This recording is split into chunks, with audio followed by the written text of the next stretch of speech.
देश की राजधानी दिल्ली में जिस तरह की कानून व्यवस्था देखने को मिल रही है, घर से निकलते हुए डर लगता है।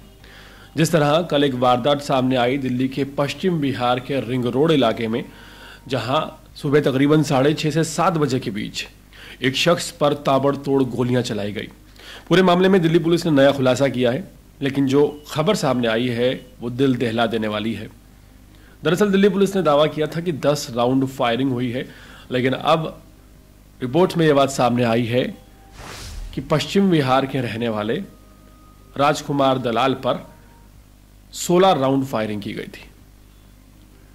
तकरीबन लगातार उनके ऊपर 16 गोलियां चलाई गई, जिनमें से 8 गोलियां राजकुमार दलाल के सीने में डायरेक्ट जाकर लगी। और इस वारदात को अंजाम देने वाले एक नहीं 4 लोग थे। हैरानी इस बात की है कि वो सभी लोग जो इस वारदात में शामिल थे, एक एक मिनट की खबर रखे हुए थे राजकुमार दलाल की। राजकुमार दलाल जो कि दिल्ली में पश्चिम बिहार में रहते थे, वो दरअसल प्रॉपर्टी डीलर का काम करते थे। अपनी एसयूवी फॉर्च्यूनर कार के जरिए जब वो व्यायाम करने के लिए, एक्सरसाइज के लिए, जिम के लिए निकले थे, उस वक्त उन्हें घेरा गया और लगातार ताबड़तोड़ 16 राउंड फायरिंग की गई। मिली जानकारी के मुताबिक उनके ऊपर फायरिंग करने वाले 4 आरोपी फायरिंग करते ही जनकपुरी की तरफ हाईवे से फरार हो गए। सीसीटीवी फुटेज में इस बात की पुष्टि हुई है, दिल्ली पुलिस ने इस बात का खुलासा किया है। और साथ ही दिल्ली पुलिस ने यह भी कहा है कि जिस व्हीकल से ये चारों आरोपी आए थे, वो कार 2012 मॉडल है और महज इस वारदात को अंजाम देने से 4 दिन पहले ही उसे करोल बाग के एक शोरूम से खरीदा गया था। हैरत इस बात की है कि उस कार का रजिस्ट्रेशन भी नहीं करवाया गया था। और इससे भी ज़्यादा चौंकाने वाली बात यह है कि जो राजकुमार दलाल हैं, उनके परिवार का जो बयान सामने आया है, उनके परिवार वालों का कहना है कि उनकी किसी से कोई रंजिश नहीं थी। हालांकि दिल्ली पुलिस एक अलग ही थ्योरी बताती हुई नजर आ रही है। दिल्ली पुलिस ने शुरुआती इन्वेस्टिगेशन में इस बात का आंकलन किया है कि जो राजकुमार दलाल थे, पेशे से एक प्रॉपर्टी डीलर थे और वो विवादास्पद प्रॉपर्टीज, यानी कि जो डिस्प्यूटेड प्रॉपर्टीज होती हैं, जिनमें कोई ना कोई विवाद चल रहा होता है, वो प्रॉपर्टीज में डीलिंग किया करते थे। और आशंका व्यक्त की गई थी शायद यही वजह रही कि उन पर किसी ने हमला करवाया।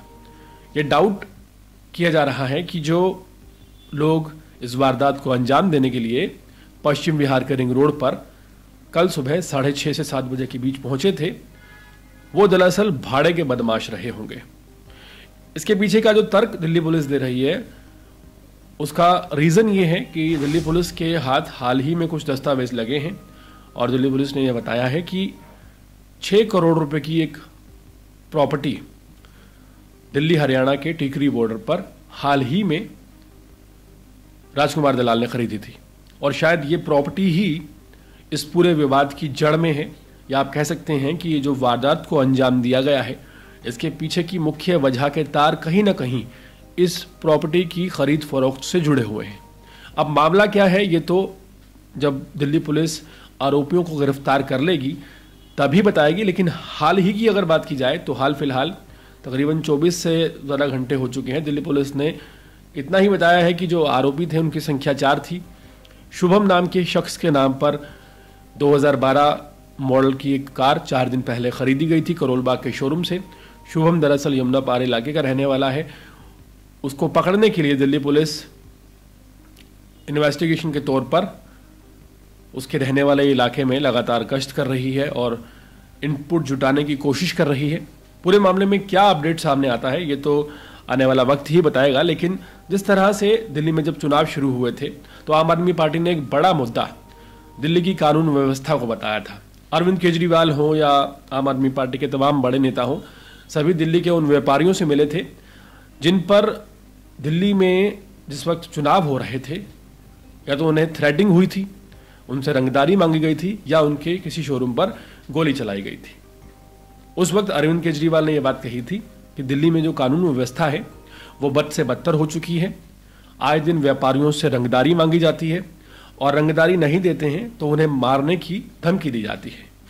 हालांकि जैसे जैसे चुनाव खत्म हुए मामला ठंडा पड़ गया, लेकिन अब एक बार फिर से जैसे लगातार आज आदर्श नगर में एक घटना हुई जहां एक दिल्ली पुलिस के कर्मचारी के ऊपर चाकुओं से एक शख्स ने हमला किया, जिसके साथ एक नाबालिग शख्स भी शामिल था। ये दोनों स्कूटी पर आदर्श नगर इलाके में तकरीबन 5 लोगों को इन्होंने चाकू मारा, जिसमें एक दिल्ली पुलिस का कांस्टेबल भी शामिल है, जिसकी हालत हाल फिलहाल गंभीर बनी हुई है। हालांकि दिल्ली पुलिस ने सूरज नाम के एक शख्स को गिरफ्तार कर लिया है और एक नाबालिग को भी हिरासत में लिया है, लेकिन सवाल खड़े हो रहे हैं कि आखिर दिल्ली की जो एक बहुत ही छोटा सा एरिया है, कानून व्यवस्था को संभालने में दिल्ली पुलिस क्यों नाकाम नजर आ रही है। आए दिन चाकूमारी और मर्डर की वारदातें जो हैं वो बिल्कुल आम होती जा रही हैं। सबसे ज़्यादा क्राइम रेट पूरे देश में देश की राजधानी का बढ़ता हुआ नजर आ रहा है, जो वाकई गंभीर प्रश्न खड़ा करता है। पूरे मामले पर आपकी राय क्या है, कमेंट सेक्शन में जरूर बताइएगा।